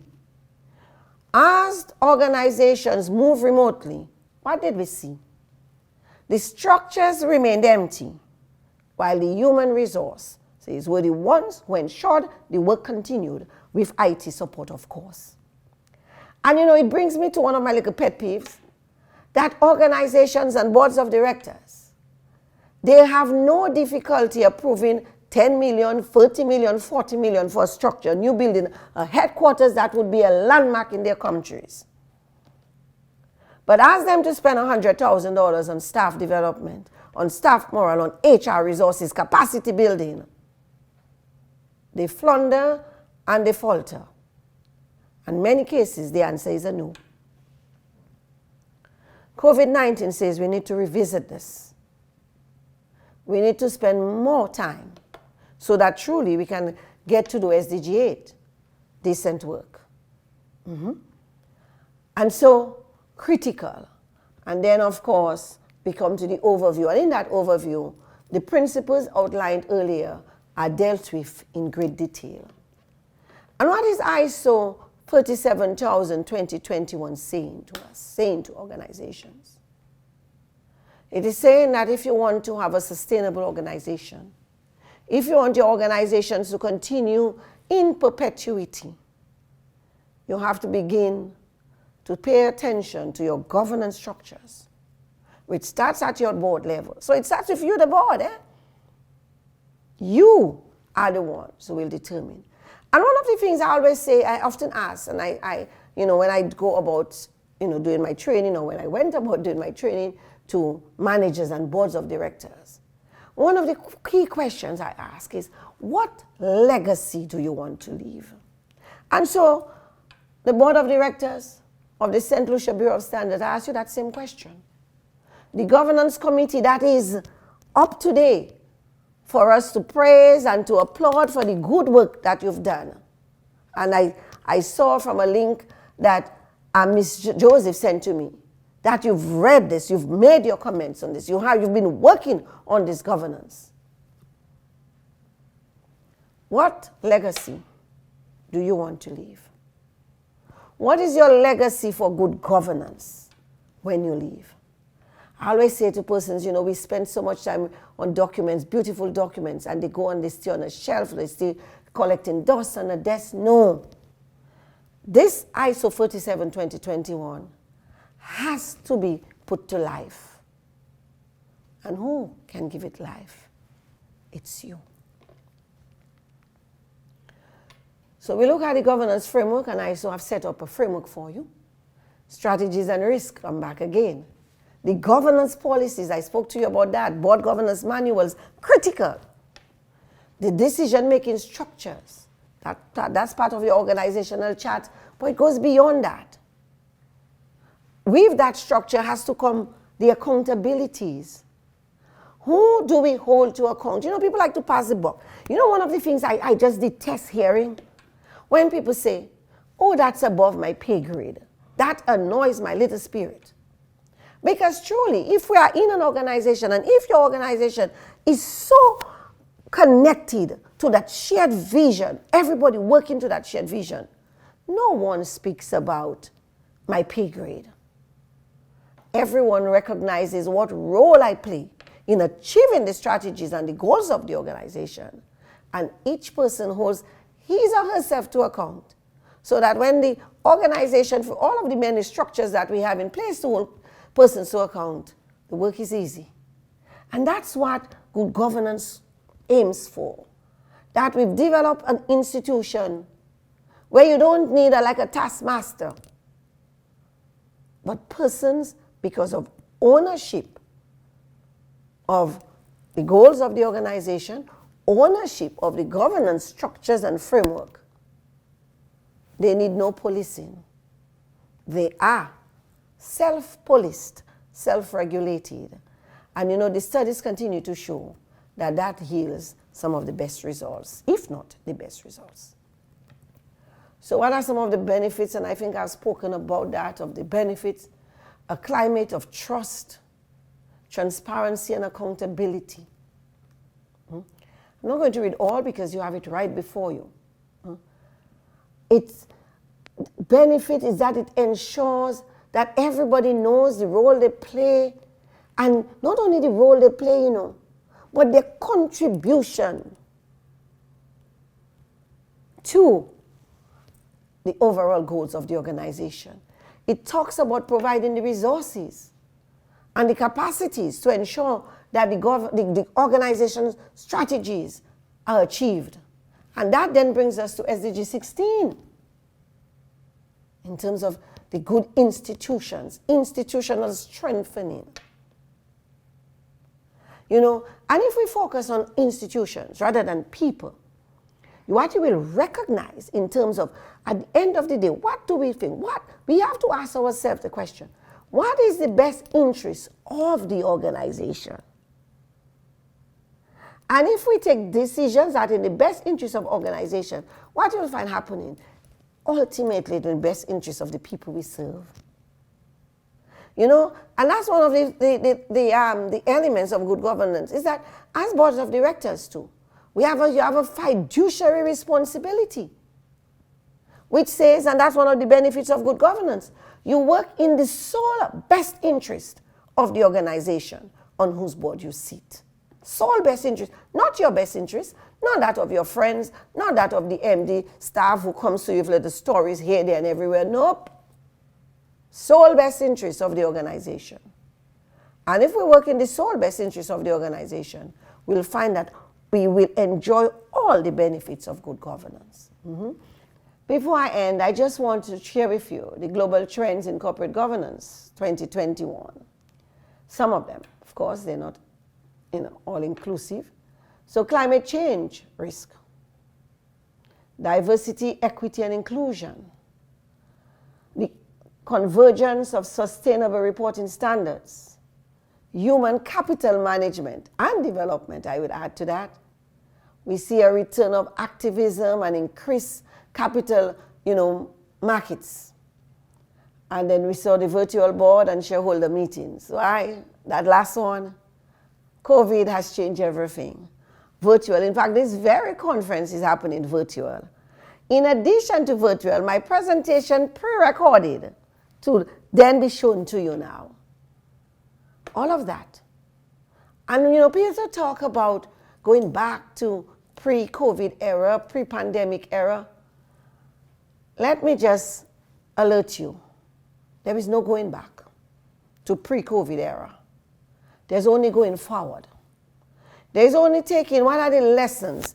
And as a board of directors, and as we speak about governance, and that is what ISO 37000-2021 is calling upon you to do. To take a proactive, innovative stance in managing the realities of your organization, in recognizing that the past is gone and will not be returned. And it will not be returning either. But to say, what are the lessons? Some we can carry from the past. But what are the lessons of today that we need for tomorrow? In fact, it demands that, we talk about black swans in risk management. Black swans are risks that are very unlikely to happen, but if they do happen, catastrophic impact. COVID-19 was one such black swan. Although you could say in hindsight, if persons paid attention, we could have maybe seen it coming, maybe not the when. And that is what this era forces us to do, to begin to pay more attention to black swans. Difficult, yes, I'll admit, but we now need to begin to, as I always say, take off the box, no longer thinking outside the box or we did no box. But open mind to begin to see what the future will hold. But more importantly, what strategies we must put in place now to ensure that we are able to thrive in the now and more importantly, into the future. And so folks, I've come to the end. I am passionate, as you would have seen, about governance. Because I think good governance is just so critical for sustainability in our region, for sustainable institutions, sustainable organizations. And more than that, for bringing out the best in our people, for giving our people opportunities to shine. Good governance speaks to that, to identifying talent within our institutions and allowing that talent to thrive. I thank you for the opportunity to share with you today, and I hope you have a great rest of the webinar. And as you celebrate the rest of today, Saint Lucia Bureau of Standards, I pray for you and all of the participants that may the Lord bless and keep you. May the Lord shine his face upon you and be gracious to you. May the Lord uncover his face to you and grant you peace. Thank you. Thank you very much, Dr. Valda Henry, for your presentation and your remarks. Truly inspiring, giving us the perspective of a potential user. When Dr. Henry started out her work on governance, it was not that so well known. And when we look at the years and the work that has been put in, we are now at a point where we have an international standard. We now have more experts, and we can now have a dialogue, have a discussion on the value of governance, the value that it gives, the benefit, not just for the organization, but for the people. And as we see the focus on the SDGs, the focus on how we contribute to that shared vision of a better world, giving and standards really playing a part in ensuring that we have sustainability in the future, this really ties it in nicely. So we, of course, know that we are out of time because we were supposed to end at 12, and we do have just a few questions. So if the first one is asking about participation, so I will take that one and say that everybody is invited. You, and you. Everybody is invited to be part of standards development. If you cannot contribute at the technical committee because of your time, you are invited to submit proposals, review standards when they are out for comment. It is open. Standardization is an open process, and at any time you can give your interest on any of the existing technical committees, and you can participate in the development of standards.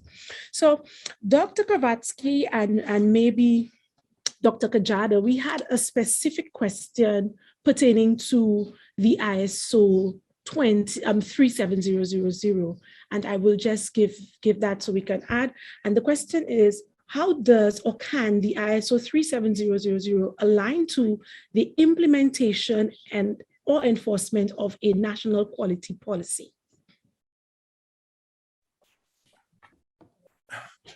Alison is a bigger expert on that than I am, but I could say that the national quality policy probably speaks to the national quality infrastructure, which probably speaks to those who are setting the standards, those who are involved in measurement, and those who are involved in certification.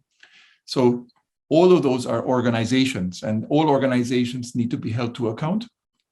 And for example, there is also an assurance factor, an organization that established the assurance of those certifying and those that assures the competence of those certifying and those who are measuring. So all of these are organizations, all of them need to be governed well. And in order for the government to do its part, the ministries responsible and involved in this process can use 37,000 to guide their own governance of that process, and in the organizations use 37,000 to ensure that you govern well. So it is applying it within the organizations, I would say. Yeah, and I would certainly endorse what Axel has expressed here, because a quality infrastructure which is guided by a quality policy. Now you have quality policies on different levels, a national quality policy, and you will have, and it's recommended, that would feed into individual industry policies. I saw a comment in the chat earlier, particularly about the health sector, for instance, would be guided, and particularly at this time, by a quality policy for that sector. Embedded in there would be the health quality infrastructure, and that speaks to all the processes and institutions in relation to ensuring that the recipient of the service or good meets the standards and expectations of that recipient. And what do we mean by that? It means that it does not include only standardization, but it starts off with there from a number of areas, because standards provide the benchmark, which if for certification bodies use, etc., you use it for improvement, you begin with standards. Then you have the conformity assessment leg of the quality infrastructure. That in itself is broken down to a number of elements. You have, for instance, certification, assessment, auditing. For instance, you audit against management standards, the audit accreditation.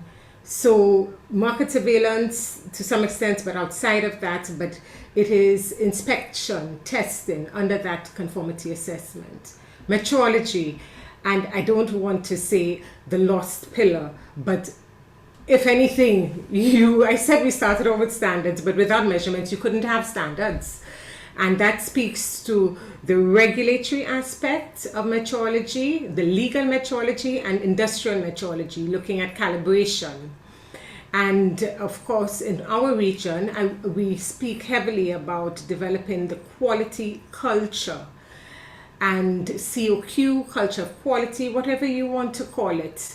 If you log on to the CrossQ's website, you will get access to the regional quality policy, which speaks so succinctly and with clarity on where the regional heads have agreed to this. See the region in terms of developing a mature quality infrastructure. I want to say quickly that the term was coined through the work of the UN, and that developed nations, the very older ones, didn't need it. They have their different independent structures. But that standardized term to help developing countries grow the hidden infrastructures to support consistency of quality output for sustainability. And Axel, at the institutional level, indeed, the governance standard would be perfect. Thank you very much, Dr. Kajada and Dr. Kravatsky. If we may, maybe just one last set of questions, because the chat has really come alive. And I find this one interesting because it's asking about what legacy we are leaving behind for good governance. I find this if we can maybe just shed some light on that, because it's Ira Isaacs was asking, and she went on to say that we all have a contribution, and it should be for the betterment of both people and organizations, because without the people who both serve and are served, what are organizations? So what legacy are we leaving behind for good governance, if you may? Yeah, so from my perspective, the outcome of good governance are effective performance. And so the organization is able to fulfill its purpose. And the purpose of the organization is always to serve some chosen and identified stakeholders. So it is solving meaningful problems for people and the planet. Okay, so it's finding solutions for solving problems.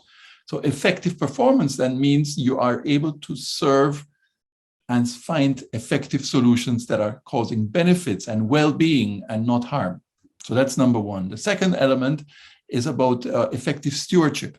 So this is about the resources. We are using resources in a sustainable way. We are not cutting off our legs in producing one element. And future generations are able to meet their own needs. In addition, we are meeting our needs and they are able to meet their needs. So that's the second element and the second legacy that good governance leads. And the third one has to do with ethical behavior.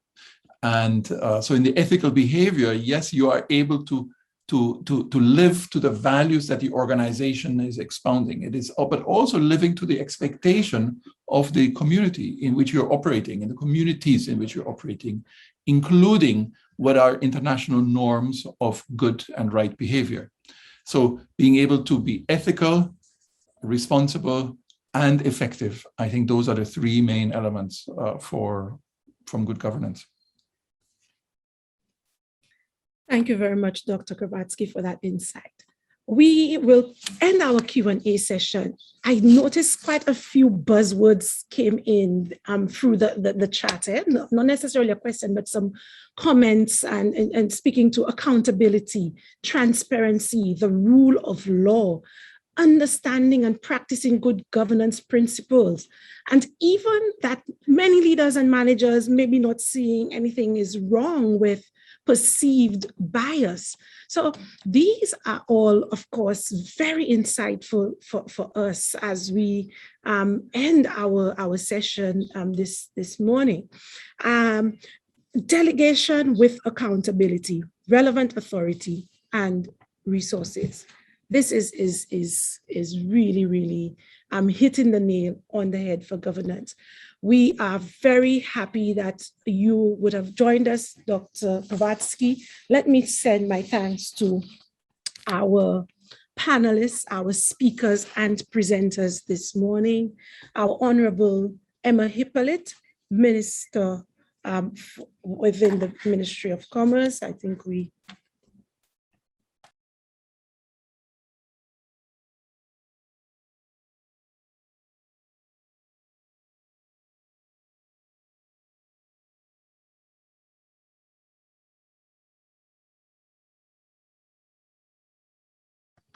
There we go. I think we just had a slight technical problem.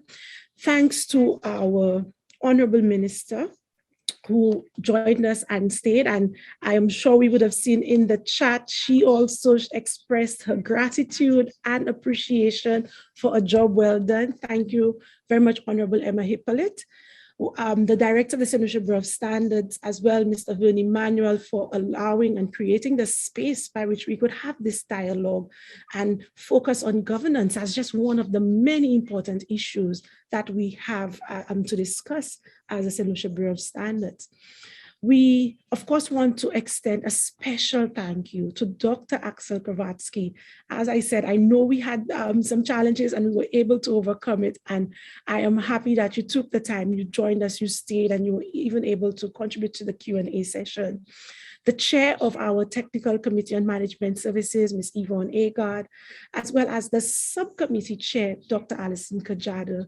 You guys really do demonstrate what it means to give service, because it's all volunteering, your time, your expertise, and we appreciate the knowledge sharing that pours into the development of standards and, of course, transcending to contributing at the international standards level. We receive some impactful words from Dr. Valda Henry. She is the Deputy Governor for the ECCB. However, she really has pioneered and infiltrated our region when it comes to discussions on governance, providing consultancies and training on governance through her private organization and consultancy. I noticed that we had quite some positive remarks in the chat for her. I'm really touching on what it would mean for a user, somebody who is already practicing governance, training on governance, speaking on governance, and recognizing that now there's an international standard, what it means for those types of users. I want to extend a special thank you to the management team of the SLBS and the staff of the SLBS. I want to acknowledge the contributions of our communications team, Mistress Vernette Fontenelle and Mr. Marciano Busby. Marciano Busby is a star, and he too deserves a star. Thank you very much for your contribution to making this event a reality. The team from Standards Development, I appreciate this. I have a powerful team, let me tell you. This is a team of ladies who definitely bringing gender equality into standardization, and we appreciate and thank you for your contributions. the media who is here with us this morning. I have to say a special thank you to GIS NTN for broadcasting us live on the national television network, especially Mr. Ross Daniel, who stayed with us until late last night, trying to ensure that everything will work smoothly. And I mean, technology is technology and Murphy's Law is Murphy's Law. And I think we were still able to pull it off. So thank you very much for your assistance. And the other members of the media who are joining us, our technical committee members, our experts who have taken the time to be part of this celebration of World Standards Day. We hope that you enjoyed the event. We hope that persons who are not on technical committees get an opportunity to join. And I was reminded that we also have some students from the Arthur Lewis Community College who would have joined us. So I hope you learned a lot and you can apply it in your studies as you progress. I'm going to end how I started. When I said, the quote by Henry Ford is that if you think of standardization as the best that you know today, but is to be improved tomorrow, you get somewhere. I hope we've taken you somewhere as we share the vision for a better world through governance, which focuses on at least 3 of the SDGs. We are definitely getting somewhere. Improve, improve, improve. Thank you everyone for joining us, especially to those who joined us via the stream and the national television network. Goodbye. Thank you.